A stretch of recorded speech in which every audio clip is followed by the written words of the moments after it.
sampai sekarang masih sedikit shock ya, karena bener-bener nggak disangka-sangka banget, bener-bener baru banget ketemu dan tiba-tiba sekarang udah nggak ada gitu kan. Iya. Doa semuanya yang terbaik sih, setiap malam juga sampai sekarang aku masih nggak ada ya, karena nggak ada yang bener-bener nyangka. Kalau ke aku pribadi sih nggak ada firasat apa-apa ya, cuman emang terakhir kali Vanessa kelihatan cantik banget sih. Vanessa baik, Vanessa, Bibi tuh baik, dan mereka tuh always kasih kita good vibe gitu, dan ngobrol sama mereka tuh bikin kita kayak pengen ngobrol terus gitu. Mereka tuh good vibe banget buat kita. Masih berada di Surabaya, tapi setelah nguburin Vanessa dan Bibi kemarin, keluarganya Bibi udah ke Surabaya untuk lihat gala.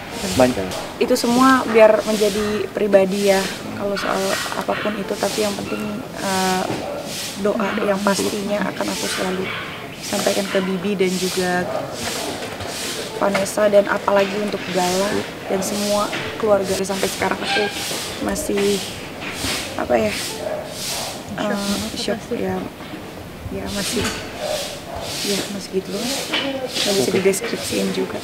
Yang terbaik tentunya Gala akan menjadi anak yang hebat, akan menjadi prajurit penjaga dan pelindung keluarga. Dan nanti kalau Gala udah mulai mengerti, udah mulai besar, pasti akan selalu mendoakan ibu bapak. Bibi dan Vanessa itu meskipun di dalam keterbatasan mereka tuh masih sering ngebantu banyak orang gitu ya, masih sering mensupport banyak orang juga, yang tentunya yang ada di sekeliling mereka juga banyak ambil andil untuk orang-orang yang susah gitu ya. Tapi itulah hebatnya mereka gitu, dan aku yakin sih surga tempat mereka, mudah-mudahan insya Allah. Masing-masing pribadi ya pernah ngajak ada, cuman itu untuk kegiatan sosial kan, tapi kalau sedekah mereka itu sedekah mereka masing-masing sih, biasanya mereka sedekah. Gini, takdir hidup seseorang itu kan semuanya di tangan Tuhan ya. Kita cuma bisa mengingat kalau kita ini cuma manusia dan hidup sementara di dunia ini, jadi berbanyak berbuat baik dan amal kebaikan kita di dunia ini supaya kita siap untuk menemui ajal nanti. Ya, yang pertama turut berduka cita yang sedalam-dalamnya buat Vanessa dan juga buat suami Bibi. Semoga amal ibadahnya diterima oleh Allah Subhanahu wa Ta'ala, dan keluarga yang ditinggalkan tentunya diberikan ketabahan. Kalau bicara Vanessa Angel, saya ketemu dia bukan setahun 2 tahun gitu ya. Bahkan dia juga, saya jadi kalau ngomong tentang dia tuh, saya anggap anak, saya anggap adik gitu ya, karena dari SMP kelas 2 dia tuh udah ketemu saya. Artinya dia tuh, saya masih ingat kata-kata dia, "Mas, gimana sih caranya saya bisa dapet duit? Gimana caranya saya supaya jadi artis?" Terus dia bilang, "Saya bukan mau ngetop," dia bilang gitu. Nah, terus mau ngapain? "Saya pengen ngebiayain adik saya sekolah." Gila, pertama kali anak umur 15-16 tahun gitu ya, yang kepikiran adalah bukan untuk dirinya, bukan kepikiran untuk jadi artis ngetop dan sebagainya, tapi kepikiran adalah bagaimana caranya jadi tulang punggung keluarga gitu ya. Ya dari situ saya ngobrol, "Loh terus gimana ibu bapak?" Terus dia bilang ibu udah meninggal lama karena waktu itu bla bla bla bla. Terus ya bapak juga kerjanya lagi nggak bagus dan sebagainya. Saya melihat ini anak baik gitu ya. Akhirnya udah, saya belum ada manajemen artis, dia cuma bagaimana caranya. Ya udah, akhirnya ada program-program apa gitu, saya ajak gitu ya. Program apa aja deh saya ajakin gitu. Tolong dong bantu nih, kenal sama itu teman-teman TV, ajak gitu lah. Terus udah gitu program saya pakai. Dan akhirnya sampai tahun 2010 Vanessa Angel saya punya bisnis manajemen artis. Itu juga salah satunya ide dari dia gitu. "Mas, kenapa sih punya program banyak, kenapa nggak bikin manajemen artis gitu ya?" Akhirnya ya udah saya bikin manajemen artis, dan salah satu artisnya ya Vanessa Angel, akhirnya Ruben, Pega, dan banyak sampai sekarang ada kurang lebih 25-30 artis gitu. Nah dia orang yang pertama memberikan ide seperti itu. Gitu. Vanessa Angel dulu, ya dulu sampai sekarang sih anak baik gitu loh. Saking baiknya saya tuh dia, saking nggak punyanya nih ya, mau bikin KTP aja dia sampai, Mas, aku nggak punya KTP, bagaimana caranya? Bikin. Terus Mas, itu kalau misalnya masuk ke hotel tuh katanya harus ada ATM segala macam. Aku nggak punya ATM. Ya udah bikin. Duitnya sih udah terserah. Dia nggak pernah hitung-hitungan sama saya. Jadi saya juga nggak hitung-hitungan sama dia gitu loh. Karena anak baik gitu loh. Dia, saya ngelihat sih kalau perjalanan dia sih dari saya kenal sampai sekarang gitu ya. Happy-nya mungkin setahun ini doang gitu. Setelah dia punya anak ini gitu. Setelah dia punya Bibi, maksudnya Bibi itu suaminya gitu. Sebelum-sebelumnya saya tahu tentang keluarganya, saya tahu tentang bagaimana dia bucinnya sama cowok-cowoknya ada yang ya ada rasa memiliki begitu tinggi, akhirnya sakingnya posesif dan sebagainya. Itu dia ceritain tentang semuanya, dia cerita apapun juga gitu. Jadi saya melihat Vanessa Angel, jujur saya merasa kehilangan dia gitu. Merasa kehilangan banget. Sampai saya aja nggak sadar upload di medsos saja sampai berkali-kali. Saking belum move on-nya, saking nggak percayanya gitu. Saya nggak percaya, sangat nggak percaya banget. Kecelakaan Vanessa Angel sama suaminya di tol Nganjuk, itu bilang tol Nganjuk, dek langsung, di Nganjuk itu kan kampung halaman saya. Saya kalau lewat darat, saya selama COVID saya lewat darat terus. Lewat darat tuh, Jakarta Nganjuk gitu loh. Kaget, masa iya ngapain dia ke sana gitu loh. Terus yang kedua, berharap katanya ada yang lima orang gitu loh. Yang meninggal 2. Diyakini diri saya, ya Allah, jangan Vanessa Angel. Justru saya dapat laporan dari teman saya di Jawa Timur, Vanessa Angel terlebih dahulu, apalagi ada gambarnya. Astagfirullah. Merinding.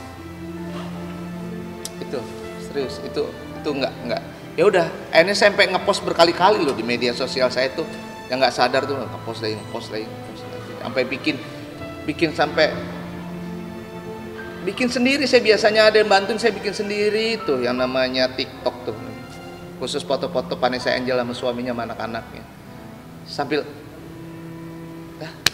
iya, jadi Vanessa Angel tuh udah saya anggap anak gitu. Pokoknya coba aja kalau misalnya Vanessa Angel pun juga demikian nganggap saya, orang tua nganggap saya kakak, entahlah sebagai apa, tapi kita punya ikatan gitu, ikatan batin yang buat saya ya. Vanessa Angel juga kalau cerita di di podcast teman-teman juga demikian, dia cerita pasti bahwa salah satu yang mensupport kehidupan dia dan sebagainya. Bukannya saya ini ya, tapi memang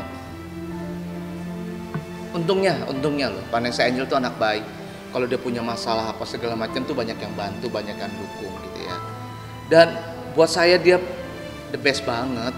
Saya aja kalau misal meruntutkan saya dari SMP sampai sekarang dengan kejadian Vanessa Angel, saya mungkin nggak kuat juga. Tapi Vanessa Angel kuat banget, ya Allah. Tapi dari tahun berapa ya? Maksudnya dia kenal sama saya kok dalam artian dia datang sendiri ke sini atau gimana? Enggak, jadi ketemu saya tahun 2006 kalau nggak salah, 2006 atau 2005, berarti itu masih SMP kelas 2. Ya SMP kelas 2 deh kurang lebih, SMP kelas 2 apa kelas 3 gitu. Terus dia pertama tuh dia punya bikin lagu yang country itu kalau nggak salah gitu. Nih aku udah bikin ini, Mas Eko gini. Terus aku bilang ya. Terus udah, ya itu poin yang pertama saya masih inget gitu. Saya pengen jadi artis. Terus saya supaya dapat cari duit. Terus ya saya supaya bisa nyekolahin adik saya. Cuma itu doang loh. nggak ada lagi ngimpinya. Nggak ada tuh ngimpi mau jadi diva, kan dia penyanyi, ngimpi mau jadi artis gimana, pokoknya cari duit buat adiknya, karena dia merasa tulang punggung, dia merasa sebagai ibunya adiknya ini. Dermawan.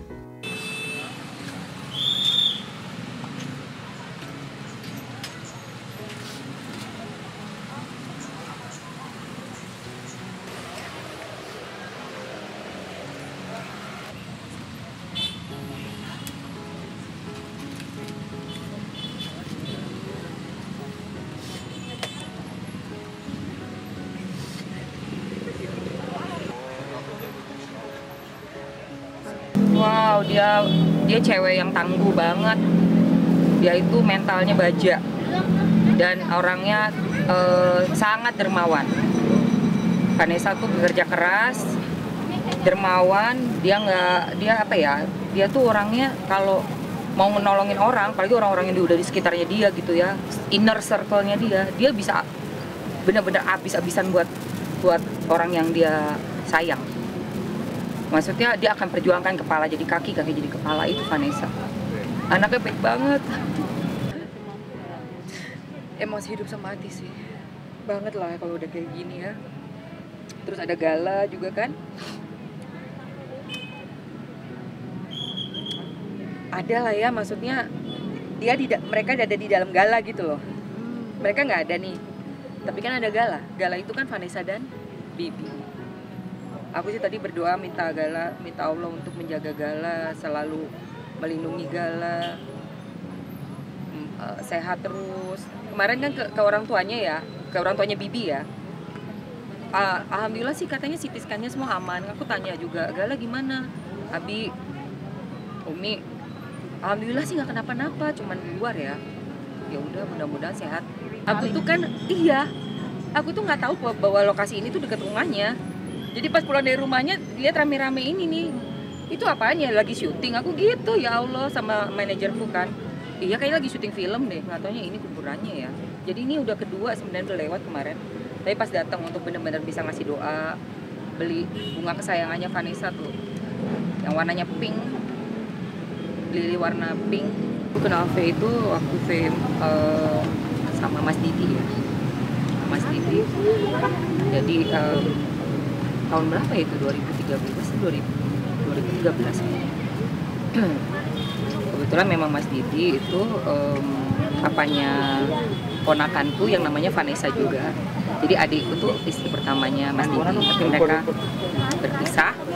Dan pada saat punya hubungan dengan Vanessa tuh sama keluarga kita baik banget, sama anaknya Mas Didi, sama ponakanku Vanessa juga namanya. Dan sering jalan sama aku jadinya. Dari situ nginep di apartemen bareng, nge-gym bareng, makan siomay bareng di Pondok Indah, kemana-mana bareng bertahun-tahun sampai putus sama Mas Didi. Nah di situ yang agak kurang komunikasinya. Dan yang sampai kasus itu juga, aku memang jujur aja lost contact sama Vanessa gitu. Tapi waktu udah keluar, Vanessa tuh hubungin aku, Mbak, ayo Mbak please ketemu, aku mau ngobrol. Urus banget pas ketemu tuh. Aku temuin, aku udah sama Mas Bagus suamiku ya, tapi waktu itu masih baru pacaran. Kita temuin yuk, kasihan nih baru keluar, aku bilang. Pengen denger juga kan gimana ceritanya dari dia sendiri gitu loh, bukan dari media kan, karena udah lama juga nggak ketemu gitu. Pas ketemu udah cerita semua, kita ketemu di Plaza Senayan.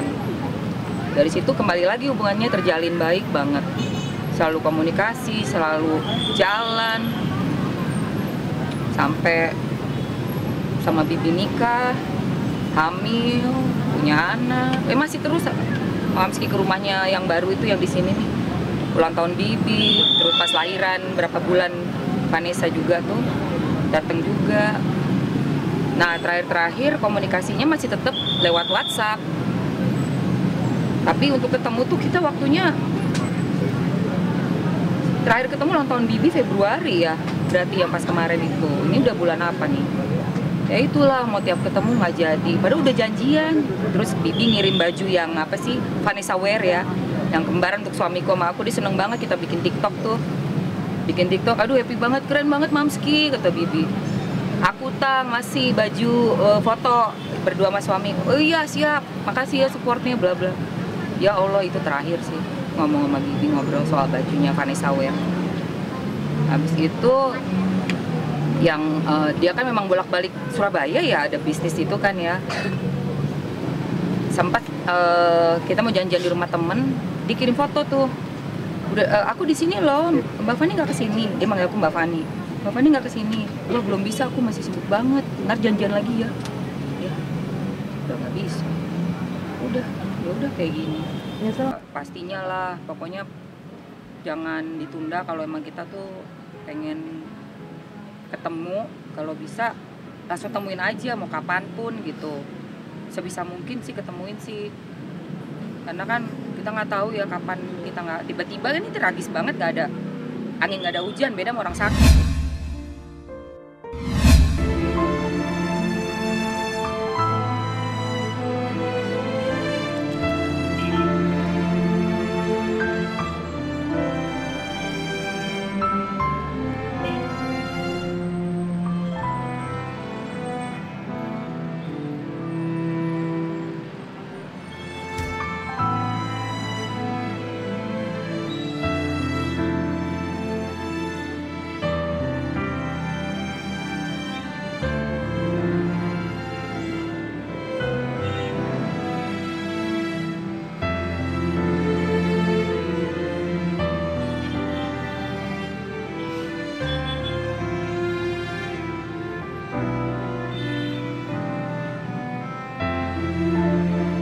Ya, aku nggak bisa ngomong banyak gitu, karena memang tidak tahu dekat.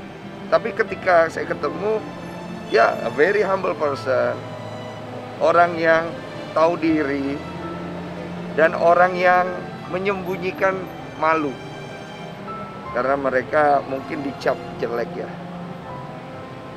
Tapi saya salut sih, terutama untuk suaminya yang mau menemani. Saya belum tentu bisa jadi orang kayak gitu. Ceritanya kemarin saya lagi syuting program saya, terus saya dapat kabar dari teman itu fitnya Kak Ashanti ya. Nah awalnya saya pikir oh ini hoax kali ya, karena mungkin masih berita ya. Setelah berapa waktu saya lagi syuting itu ramai orang bicara, wah ngedrop langsung saya, tiba-tiba sedih gitu. Maksudnya saya kan nggak kenal ya, nggak kenal baik maksudnya. Saya cuma pernah ketemu di konten saya, terus juga di beberapa acara, tapi kalau dibilang deket banget juga enggak. Tapi saya waktu itu ingat sekali, almarhumah sama almarhum itu datang ke tempat saya ya, waktu itu di konten saya Curhat Bang. Saya itu waktu itu doa sama Tuhan, ini apa yang bisa saya bantu gitu. Kemudian, ya itu saya nggak mau cerita sebenarnya. Intinya mereka ngobrol sama saya, dan di dalam konten saya itu memang kebetulan almarhum sempat ngomong kayak pernah diramal. Saya jujur saya pribadi nggak percaya ramalan juga gitu. Cuman maksudnya ya memang itu bagian dari ya keadaan yang terjadi. Maksudnya bisa jadi kayak gitu. Saya pribadi sih belum siap ya untuk kehilangan, karena waktu dengar sampai sekarang masih berasa sedihnya. Iya ya, kayak itu ya. Soalnya dia ada ngomong juga tuh, kalau Bibi udah nggak ada, aku juga nggak mau. Si Bibi juga ngomong, almarhum, kalau Vanes nggak ada, aku juga nggak mau ada di dunia. Ya, siapa yang tahu ya? Rencana Tuhan. Ya udah, itu aja. Gue belum bisa kasih tanggapan di situ, karena buat gue pribadi itu urusan nanti, nggak terlalu harus sekarang sih. Nah, sekarang ini kita lagi berduka aja sih. Nanti itu biar nanti ada lanjutannya. Doanya saya tidak akan kasih tahu, karena biarlah hanya saya dan Tuhan yang tahu.